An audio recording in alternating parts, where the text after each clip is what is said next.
ഇതൊരു ശനിയാഴ്ച വ്ളോഗാണ്. അപ്പോൾ രാവിലെ തന്നെ ഞാൻ ഗ്രീൻ പീസും ഉരുളക്കിഴങ്ങും തക്കാളിയും സവോളയൊക്കെ ഇട്ടിട്ട് ഗ്രീൻ പീസ് കറിയാണ് ഉണ്ടാക്കുന്നത്. തേങ്ങയൊന്നും ഇടത്തില്ല. ഇത്രയൊന്നും ഇട്ടിട്ട് ഞാൻ നാട്ടിൽ പോയിട്ട് വന്നപ്പോൾ ഇറച്ചി മസാല വാങ്ങിച്ച് വന്നിട്ടുണ്ടായിരുന്നേ.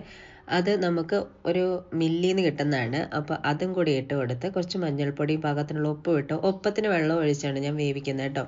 അപ്പോൾ അത് വേവിച്ച് വെച്ചു. പിന്നെ ഞാൻ ഇന്നലെ പാലപ്പത്തിന് അരച്ച് വെച്ചിട്ടുണ്ടായിരുന്നു. അപ്പോൾ അതൊക്കെ പൊങ്ങി വന്നിട്ടുണ്ട്. അപ്പോൾ പട്ടാണി വന്നതിന് ശേഷം ഞാൻ പോയി പച്ചക്കറി വാങ്ങിച്ചു കേട്ടോ. നമ്മുടെ അപ്പാർട്ട്മെൻറ്റിൽ ശനിയാഴ്ചകളിൽ പച്ചക്കറി വരാറുണ്ടല്ലോ. അപ്പം നല്ല പച്ചക്കറി കിട്ടിയിട്ടുണ്ട്. അപ്പോൾ പച്ചക്കറിയൊക്കെ വാങ്ങിച്ചുകൊണ്ട് വന്ന് അതൊക്കെ ഒന്ന് എടുത്ത് വയ്ക്കണം. അപ്പോൾ അതൊക്കെ ഒന്ന് എടുത്ത് വെച്ചതിന് ശേഷം ഞാൻ നമ്മുടെ കറി ഉണ്ടോ ഗ്രീൻ പീസ് നന്നായിട്ട് വേവിച്ചെടുക്കണം കേട്ടോ. എന്നിട്ട് നന്നായിട്ടൊന്ന് ഉടച്ചെടുക്കണം. എന്നിട്ട് അതിലേക്ക് കടുകൊക്കെ പൊട്ടിച്ച് ഞാൻ ഒഴിച്ച് എന്നിട്ട് നമുക്ക് പാലപ്പം ഞാൻ ഉപ്പ് ഇട്ടിട്ടുണ്ടായിരുന്നില്ല. ഉപ്പൊക്കെ ഇട്ട് നന്നായിട്ട് ഇളക്കി അങ്ങനെ നമ്മൾ ബ്രേക്ക്ഫാസ്റ്റ് കഴിച്ചു. നല്ല അടിപൊളി ഗ്രീൻ പീസ് കറിയാണ് കേട്ടോ. അപ്പോൾ എനിക്കിന്ന് ജോലി ഉണ്ടായിരുന്നതുകൊണ്ട് ബാക്കിയുള്ള വീഡിയോ ഒന്നും എടുക്കാൻ പറ്റിയില്ല.